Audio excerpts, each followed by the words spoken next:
For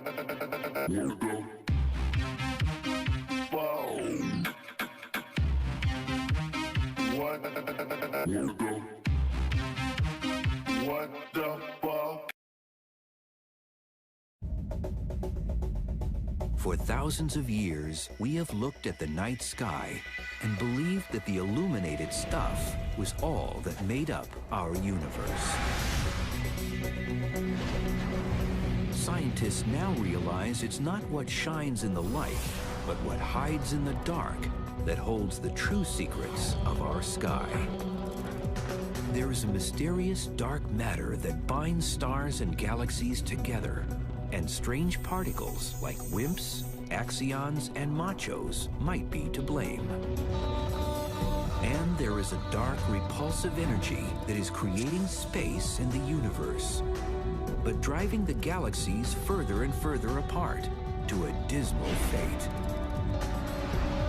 Combined, dark matter and dark energy make up 96% of the universe. And uncovering their secrets is like making the one-in-a-million shot. If uncovered, the ultimate fate of the universe might be revealed. Will it crash and burn in a horrific collision of gravitational forces? Or will dark energy tear the universe apart? The betting is the universe will die in ice. Understanding these two quantities, dark matter and dark energy, is really fundamental to understanding the universe. This is a trip to the dark side of the universe. This is the hunt for dark matter and dark energy.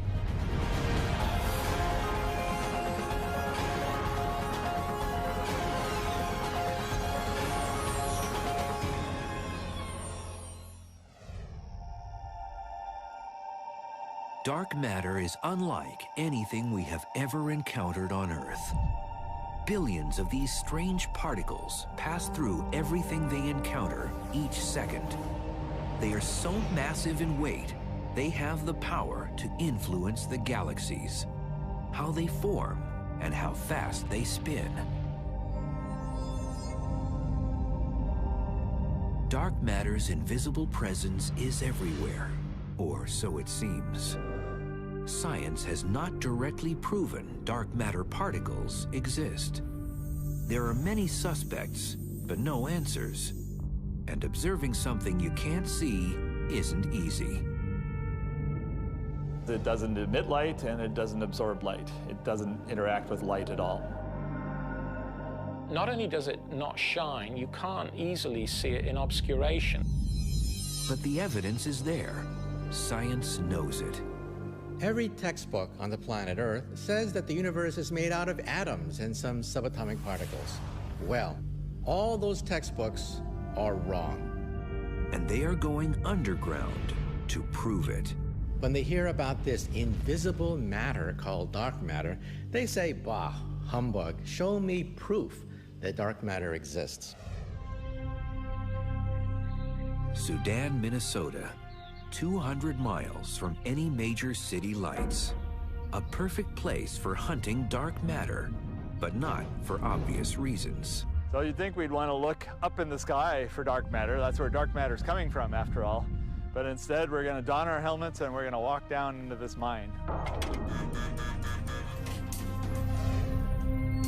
2,431 feet underground is the Sudan National Laboratory, an abandoned iron mine reconfigured into a research facility. This is just one lab of many around the world going underground to shield experiments from cosmic rays. Each are racing to detect dark matter, an invisible particle that has only been indirectly observed, but never captured. We've been at this for now a decade, and we have yet to see a dark matter particle. The hunt for dark matter started almost a century ago. Astronomers finally had the tools to see deep into the night sky, and the questions began. So it wasn't until the 1920s that the technology developed well enough so that we could take little fuzzy patches that people had noticed in their telescopes and resolve them and figure out what they are. Then Edwin Hubble shocked the world and declared the universe was bigger than just the Milky Way. People realized that some of these little fuzzy patches are separate galaxies, just like our Milky Way galaxy. As astronomers discovered new galaxies, Caltech professor Fritz Zwicky looked up to the neighboring Coma cluster of galaxies and observed something strange. When he measured what the motions were in the Coma cluster of galaxies, he got an estimate for how much mass there was in that cluster. Then he compared it to how much mass you could actually see by looking at the galaxies. Something didn't add up. The galaxies were moving too fast within the cluster for the amount of illuminated stuff he could see. By his calculations, there should have been 160 times more illuminated mass to account for the random speeds of galaxies in the cluster. Something else was affecting their motions. But what was it? He analyzed their motions and concluded that the cluster could not be stable unless there was a large amount of dark matter present. In 1933, he was one of the first people to really grasp the significance of the presence of dark matter. He called it missing matter. Dark matter, an invisible mass that was gravitationally attractive and was able to affect the speeds of entire galaxies in a cluster. Revolutionary thinking, yes, but the discovery was largely ignored. I think that people took Zwicky seriously, but they didn't jump to any conclusions. This was a time when the universe was just beginning to be explored. It was the 1920s when we first realized there were galaxies outside our own. What we didn't know back then was whether it was simply galaxies or stars or gas or dust that we couldn't see, or whether it was something truly different. Zwicky's observations were based on measuring the mass in the stars and galaxies. But how do you weigh stuff in space? You can't go and put the sun on a scale. That's a little bit hard. But what you can do is you can measure how fast the planets are moving around the sun. And the more stuff there is in the sun, the faster those planets have to move to stay in their orbits. Newton and Einstein both said the more mass or stuff you have in an object, the more gravitational pull it will have. And the further an object is from the center, the slower it should travel in orbit, because the gravitational pull is weaker. According to Einstein's general theory of relativity, or even according to Newtonian gravity, all of the galaxies are pulling on each other. It's like the sun's influence on our solar system. The mass of the sun pulls Mercury faster than Pluto because Mercury is positioned closer to the sun. Likewise, for a galaxy, you would expect that you got further and further away, things are moving more and more slowly to stay in their orbits. But Zwicky didn't observe that. Neither did a young scientist named Vera Rubin 50 years later. She was observing the rotational curves of galaxies, similar to the Milky Way. Like Zwicky, her observations also seemed strange. What Vera Rubin actually measured was that he got further and further away, the velocity of the orbiting gas and dust remained constant. What Rubin observed was as if a city were a galaxy and every car on the road was a planet or star. And despite the amount of traffic, every car traveled around the city at the same speed. This same consistent rotational speed, despite the amount of stuff or traffic, was exactly what Rubin observed. The outer parts of the galaxy were rotating fast enough that there must be a lot more mass, otherwise the galaxy would have flown apart. The only way to resolve this paradox of galaxies which spin 10 times too fast is to assume that there is a halo of invisible matter surrounding the galaxy, keeping the galaxy whole. Dark matter was present in the galaxies, and it had enough mass to keep the rotation speed constant. Imagine that I am the dark matter. This ball is a star orbiting me because my gravitational force is keeping it in place. But even if you couldn't see me, you would know that there must be something here, otherwise the star would just zoom off in a straight line. There must be something causing that gravity, and that's how we know that there must be dark matter. Rubin estimated that there was 10 times more dark matter than ordinary illuminated stuff. Since then, we've analyzed hundreds of galaxies, and they all have the same pattern. They all rotate too fast for their own good, and they need dark matter to hold them together. This time, science paid attention and started to wonder, what is dark matter? How do you find something that is invisible in space? They needed to see just where dark matter was hiding out in the universe. And even if they couldn't see it, science realized that dark matter exposed itself by bending light that passes through it. It's called gravitational lensing, and it's a virtual spotlight that uncovers any invisible stuff in the universe. What it does do is it does what all matter does, and that it can deflect the light ray. So a light ray can be deflected in its path by dark matter. By tracing the battered light's path, gravitational lensing detected dark matter concentrated in the halos of galaxies. Gravitational lensing proved to be infallible, and dark matter's presence was suddenly revealed. This technique of gravitational lensing is the most precise because we can actually pinpoint not just how much dark matter there is, but how it's distributed in its position on the sky. And that's because we can measure the distortion of the light rays passing through the dark matter. How do you know that your glasses are there? Because it bends light. In the same way, by looking at Hubble space pictures of the universe and looking at the distortion of light as it goes through galaxies, we actually have maps of dark matter. Most of the mass of a galaxy is from the dark matter. The ordinary matter accumulates in the gravitational field of the dark matter. But once dark matter came on the scene, scientists wondered if it was a new, undetected particle or just invisible, ordinary matter. When people found dark matter, everybody wanted to know, well, what is it, you know? And of course, the first answer is it's just the stuff that makes up you and me, but it's not shining. Scientists started to investigate objects in the universe that didn't emit light. Black holes were considered. They don't emit light, can draw matter to themselves, and are detected with gravitational lensing. It could take the form of black holes or MACHOs, massive compact halo objects, which are basically dark, small stars that don't give off a lot of light. MACHOs hide out in the halo of the Milky Way and are detected by gravitational lensing.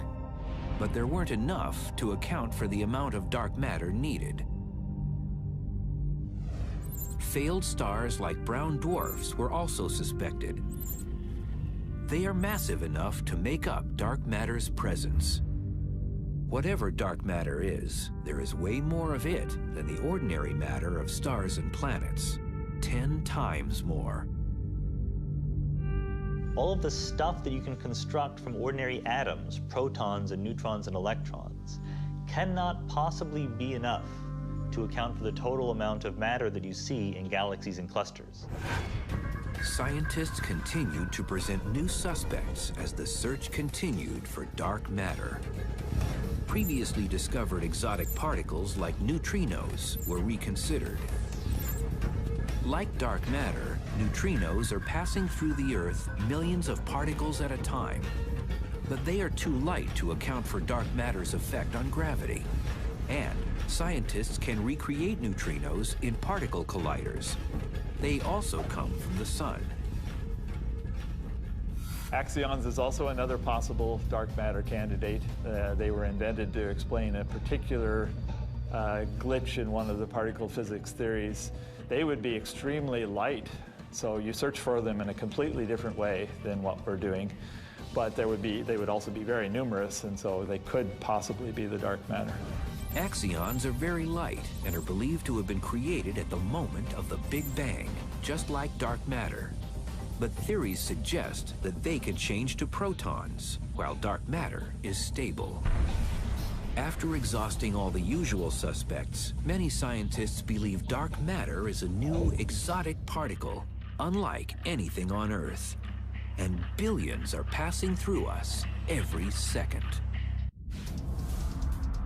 Up until the discovery of dark matter, scientists believed the universe was made only of protons, neutrons, and electrons, the stuff everything on Earth is made of. And we know it has some mass, and we're left with something that we've not yet detected. But to be a perfect dark matter candidate, it must have certain physical properties, and none of the usual suspects were fitting the crime. So we know that the dark matter is some ponderous substance. We know that it's not moving too quickly, and we know that we can't see it. Dark matter particles are not traveling at the speed of light, and they don't interact with you and me or anything pretty well, and that's why it's been so difficult to track down these particles. And it doesn't interact with ordinary matter except through gravity. If I had some dark matter in my hand, it would have weight, but first it would dissolve right through my fingers. There aren't any candidates for cold dark matter within what we call the standard model of particle physics. Like an invisible man passing through walls, dark matter is passing through Earth billions of particles at a time, never colliding with ordinary matter. So the most popular idea for what the dark matter could be is something called a WIMP.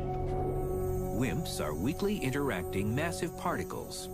They have not been detected, but their characteristics match the perfect dark matter candidate.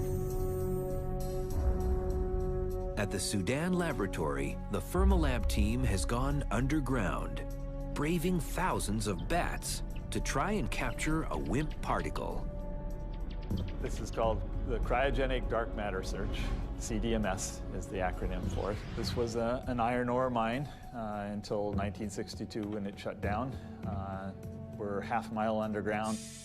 Fermilab has designed a machine that at sub-zero temperatures can detect a dark matter particle passing through it. And its sensor is made of germanium, a dense metal jam-packed with atoms.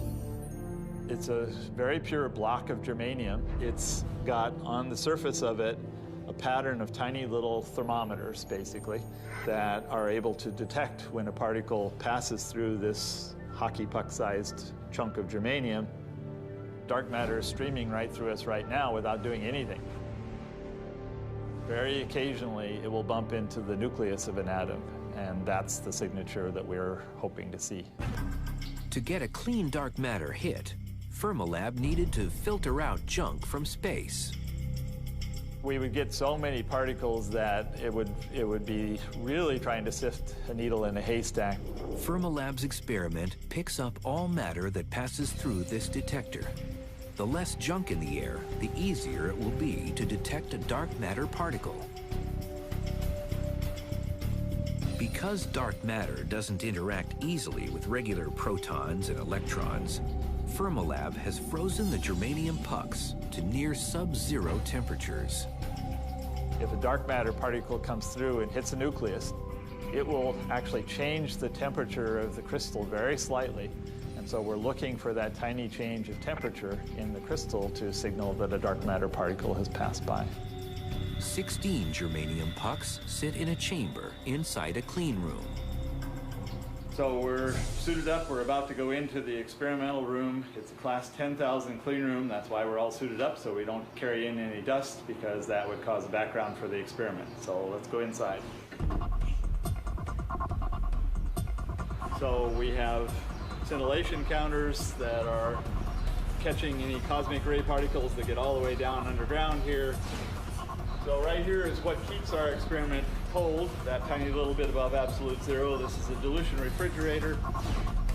So way inside here are the germanium and silicon detectors. So we're just waiting for a WIMP, a dark matter particle, to get down to this depth and hit one of those germanium and silicon crystals that's buried way inside all this shield.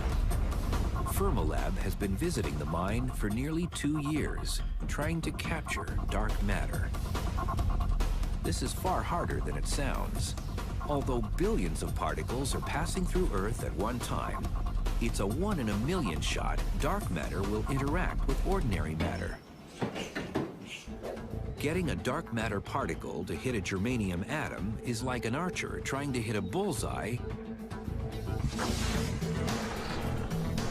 when the target is a mile away. All of these green lights indicate particles passing through the germanium and silicon detectors that we saw downstairs. These are almost certainly all background particles, but maybe it's buried in there someplace as a WIMP. But we won't know until we analyze the data.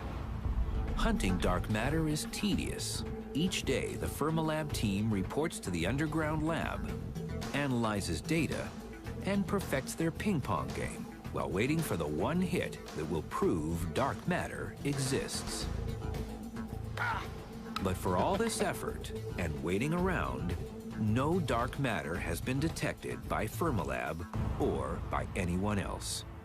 Unfortunately, we've seen precisely 0 dark matter particles so far. Any day now, we may have the announcement that physicists have captured dark matter in a bottle. We have a hypothesis. It certainly seems to explain the universe we live in, but the plain fact is we haven't yet detected this cold dark matter particle. Finding dark matter will not only give us proof of its existence, but might also answer the other big questions of space. Detecting dark matter directly will give us a window onto what was going on 1/10,000th of a second after the Big Bang. If scientists can discover what dark matter is, they might also discover how the universe behaved early in its life. Dark matter is not only a mysterious quantity in the universe, but also it's fundamental to why we're here, in fact. It would be difficult to form galaxies and hence, the solar system and hence life on Earth.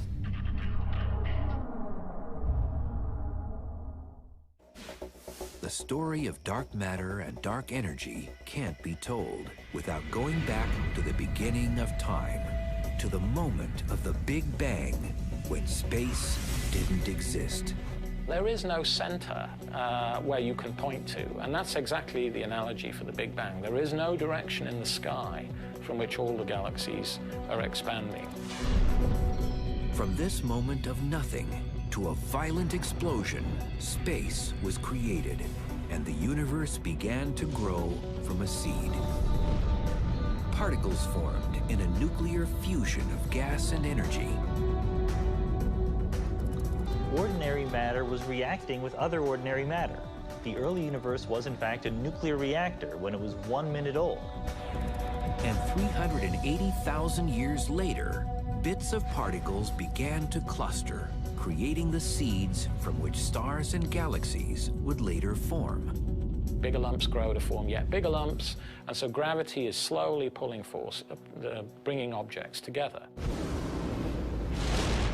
What scientists now realize was that at the moment of the Big Bang, dark matter was created. And it played a critical role in helping ordinary matter clump together to form stars and planets.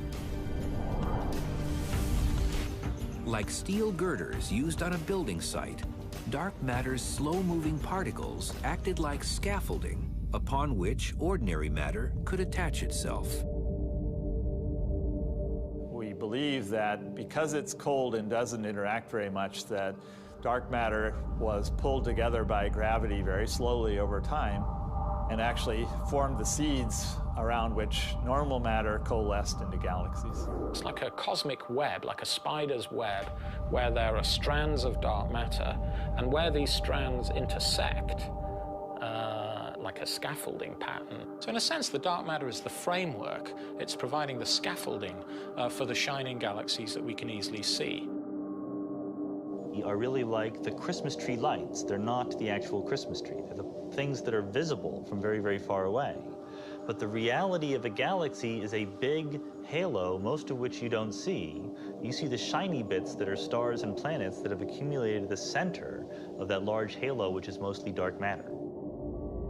Scientists have long wondered why galaxies formed in seemingly random patterns across space. Now scientists know it's because of dark matter's gravitational pull. The universe is not uniform at all, but has voids, it has clumps, it seems to have bubble-like regions. What we now believe is due to dark matter. In the last year, astronomers have been able to take their theory one step further and create a detailed 3D map of dark matter in the universe using gravitational lensing. And Einstein said that gravity affects everything, just like gravity is caused by everything. So one of the things that is affected by gravity is light itself. Because when light goes through dark matter, it bends, just the way light bends when it goes through glass. And light doesn't discriminate between ordinary matter and dark. Both types of matter batter light's path as it travels through galaxies. Like plotting a course on a map, astronomers have traced thousands of light sources as they pass through dark matter. It has given science the most accurate picture yet of where dark matter hides in space. We can compare that map of the dark matter with where the galaxies are. And lo and behold, we find that the dark matter is acting as the skeleton. It is the backbone around which the visible material is clumping. By mapping the universe, astronomers can also look back in time and predict how much matter was created at the Big Bang. So if you know how lumpy the universe appears now, and when it was half its current size, and when it was half its current size before that, you can infer the total amount of stuff in the universe. It gives us another very nice way of matching onto what we believe is the total amount of dark matter. It's estimated dark matter makes up 23% of the universe, while ordinary matter makes up only 4%. You need a lot of dark matter to account for the total amount of gravity that exists in these clusters and galaxies. But what makes up the final 73% of the universe? Scientists were shocked to discover a new mysterious dark energy was dominating space. And its repulsive energy is driving the galaxies apart.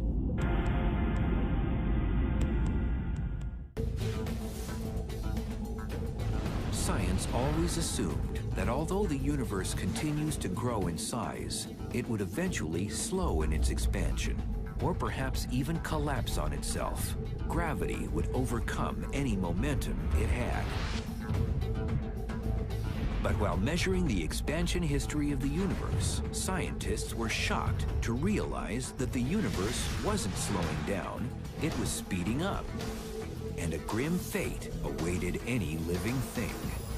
The universe will disintegrate, and temperatures will become so cold that any intelligent life will freeze to death. From the moment the Big Bang created the universe, space has been expanding and never stopping, carrying galaxies along for the ride. The space in between the galaxies is expanding, but galaxies are not expanding. The Earth is not expanding, the solar system is not expanding. Edwin Hubble first discovered galaxies were moving away from the Milky Way in 1929 by realizing the more distant galaxies move faster away from us than the nearby ones. He realized he could measure their velocities by studying their wavelengths through a prism. It's called measuring the redshift and is still used to measure distances in space. And he found that, in fact, the greater the distance of a galaxy right now, the greater the speed with which it's moving away from us. That is, the greater its redshift. A few years ago, astronomers decided to use redshift measurements to measure the expansion history of the universe. But how do you measure the entire expansion history of the universe? How do you travel back 12 billion years in time? We have the capability of going back in time directly to observe the past. So much in the same way as a geologist, looks at layers in the Grand Canyon, and as he goes down into lower and lower layers, looking back in history. If you look at progressively more distant galaxies, You're looking at them as they were at progressively greater times in the past. To measure expansion history, scientists used Type 1a supernovas as their standard candle. One example of a standard candle might be a 100-watt light bulb. You could have a bunch of these things sitting around in your room at different distances from you. Then the more distant ones will appear fainter and the more nearby ones will appear brighter. Type 1a supernovas are always consistently brilliant, no matter where they occur in space. A supernova is the colossal explosion of a star at the end of its life. It just goes kabam! And it occurs when a dying star known as a white dwarf goes through a nuclear runaway and just literally blows itself to smithereens. We find the Type 1a supernovae in very distant galaxies, so they look really faint, and then we compare them with Type 1a supernovae in nearby galaxies whose distances were measured using Cepheid variables or some other technique. Using these Type 1a supernovas, two different teams set out in the 1990s to measure the deceleration rate of the universe. But to capture supernovas as they occur, astronomers had to put the universe on surveillance. You can compare this a little bit to perhaps surveying a casino. So all these cameras are on all the time, and most of the time they don't find much of anything interesting, but occasionally they find what they're looking for. You have to look at lots of galaxies. So what we did is we took large telescopes with cameras that have wide fields of view, about as wide as, say, the width of the full moon. And we took many snapshots of space using this wide field camera. And each snapshot contains tens of thousands of galaxies. And by comparing the apparent brightness of the distant Type 1As with those of the nearby Type 1As in nearby galaxies, we can get the distance of the distant galaxies and hence the amount of time that we're looking back in the history of the universe.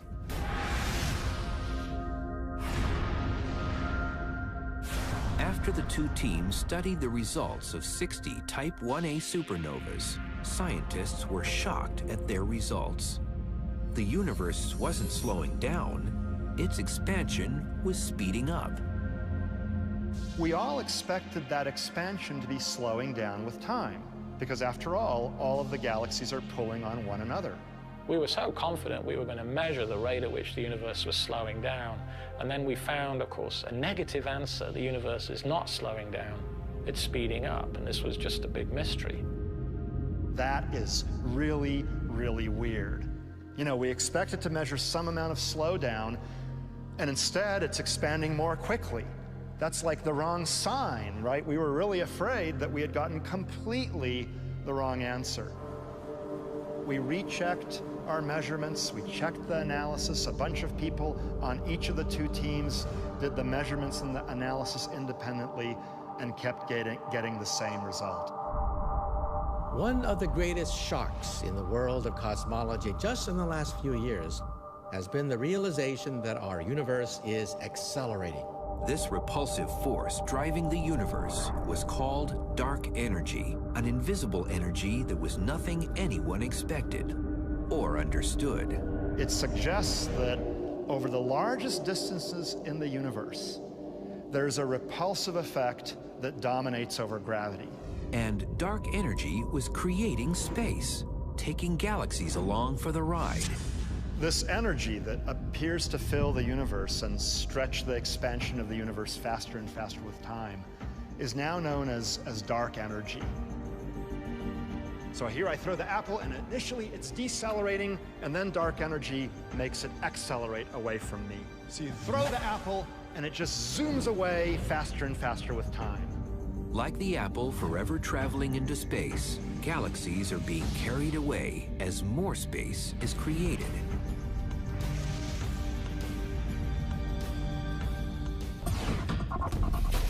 So So if you could imagine, you know, a classroom populated by chairs, and those chairs are slowly getting further apart from one another within a classroom. Because if all the chairs are being stretched apart, like in the expanding universe, no matter which chair you sit on, you'll find all chairs are moving away from you.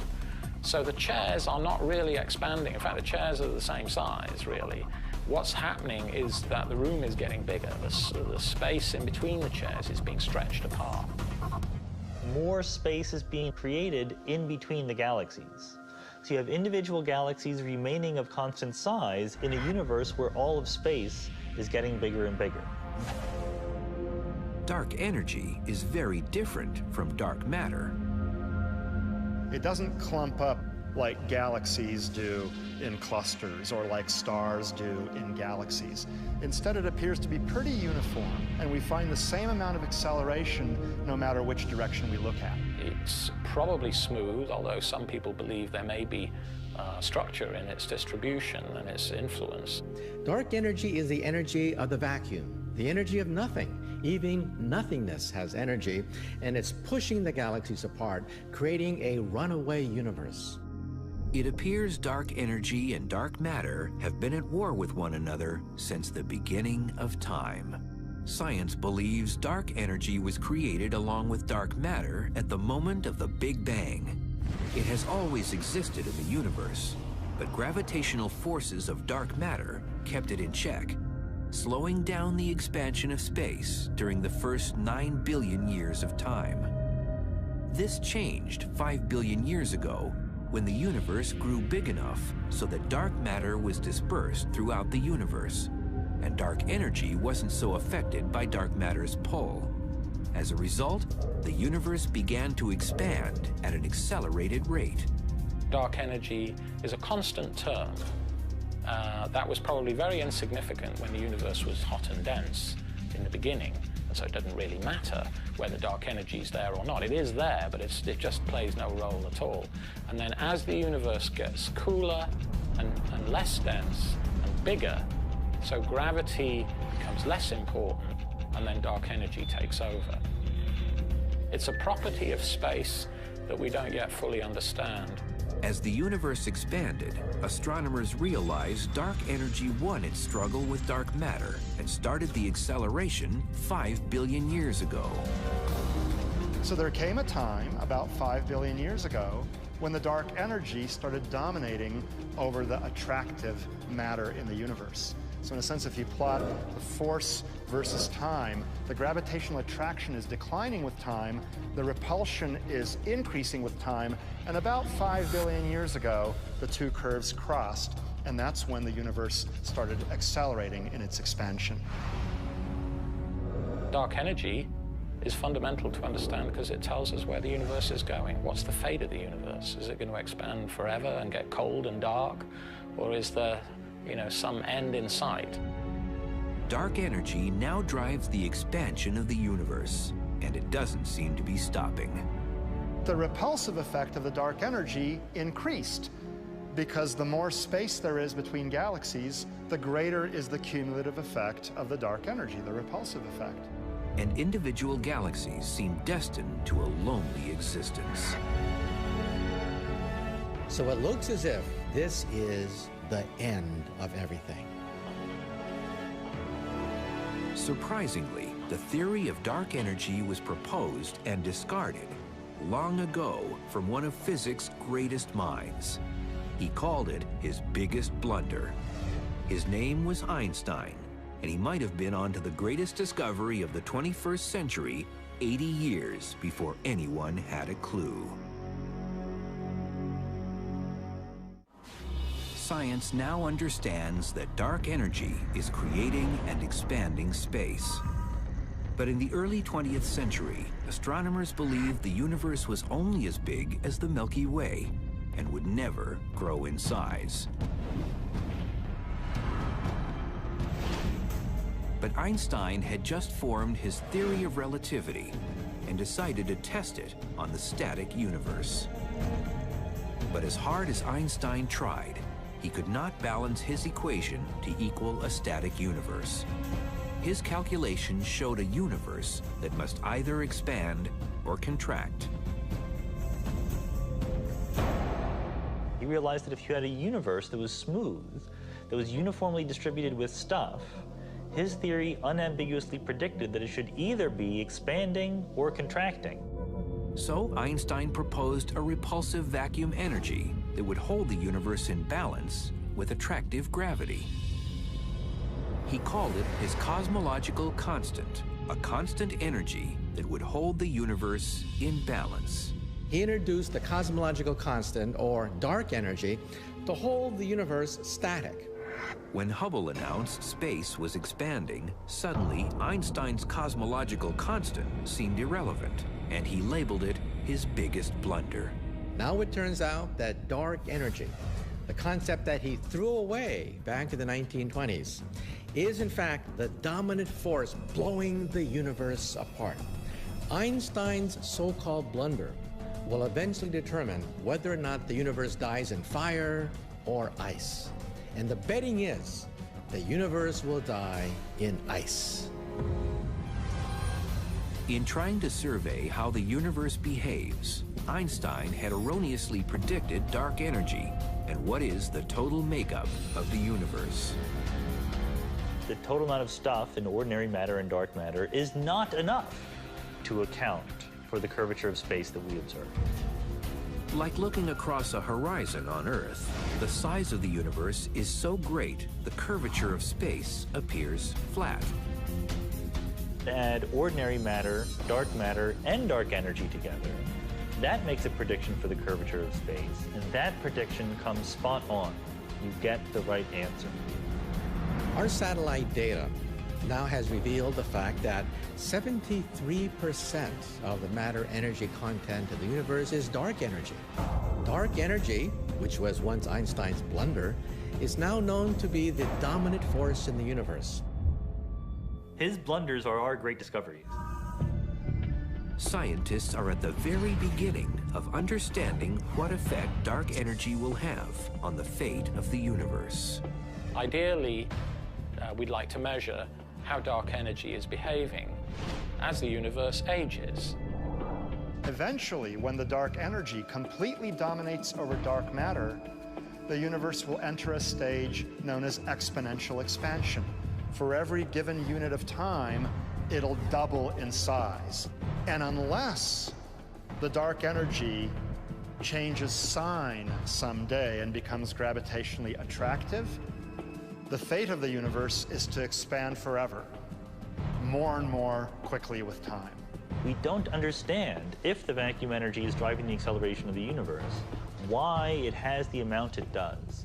That is one of the deepest puzzles remaining in theoretical physics today. Trillions of years from now, it's going to be a very lonely place. We'll look up in the sky, and the skies will be practically dark. The oceans will freeze over, and it looks as if this is the death of all intelligent life. It looks as if dark energy and the laws of physics are a death warrant to all intelligent life in the universe.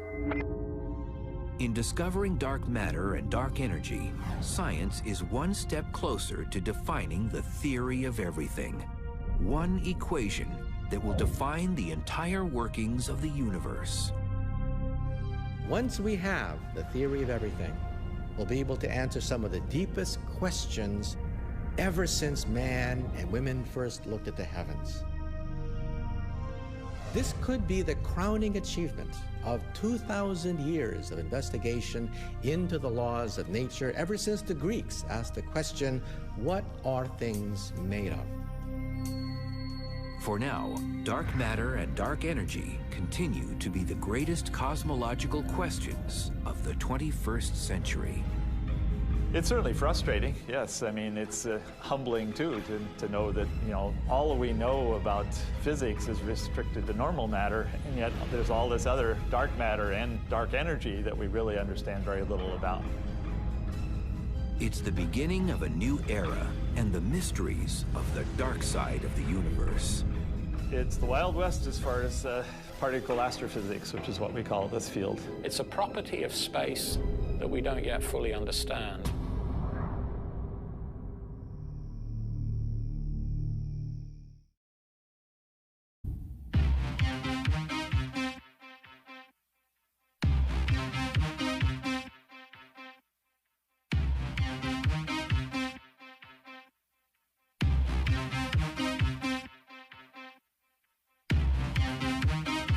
What the?